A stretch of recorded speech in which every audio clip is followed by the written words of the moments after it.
స్పష్టంగా కూడా ఇందూరు జిల్లాలో భారతీయ జనతా పార్టీ 3 మున్సిపాలిటీలు ఒక కార్పొరేషన్ 4గిట్లో కూడా మేము కంపల్సరీ భారతీయ జనతా పార్టీ గెలవబోతుంది. ఈ ఎన్నికల తర్వాత మీరే చెప్తారు. ఎందుకంటే ప్రజల్లో స్పష్టంగా మార్పు వచ్చింది.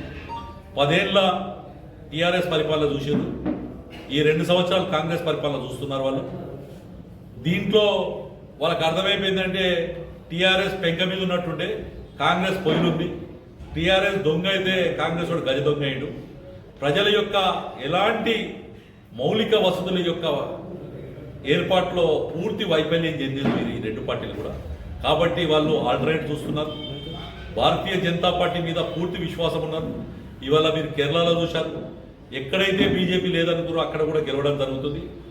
ఇందూరు జిల్లాలో కూడా మేము ఇక్కడ మంచిగా ఒక పార్లమెంట్ సభ్యుడిని గెలిపించుకున్నాం, 2 శాసనసభ్యులను గెలిపించుకున్నాం, 2 ఎమ్మెల్సీలను గెలిపించుకున్నాం. మొన్న సర్పంచ్ ఎలక్షన్లో 76 మంది సర్పంచులు ఈ ఇందూరు జిల్లాలో భారతీయ జనతా పార్టీ మద్దతుదారులు గెలవడం జరిగింది. దాంతోపాటు దగ్గర 85 నుంచి 85 మీద ఉప సర్పంచులు గెలవడం జరిగింది. 750 దాకా వార్డు మెంబర్లు గెలవడం జరిగింది. అంటే పార్టీ దినదిన అభివృద్ధి సాధిస్తుంది ఇక్కడ.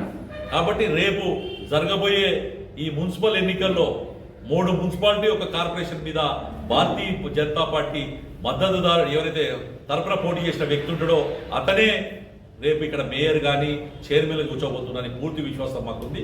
ప్రజలు అదే రకంగా, ఎందుకంటే ఇలా మున్సిపాలిటీలు కానీ గ్రామ పంచాయతీలు కానీ ఏ ఒక్క నిధి తీసుకున్నా కానీ సెంట్రల్ గవర్నమెంట్ డబ్బులు తప్ప స్టేట్ గవర్నమెంట్ రూపాయి లేదు.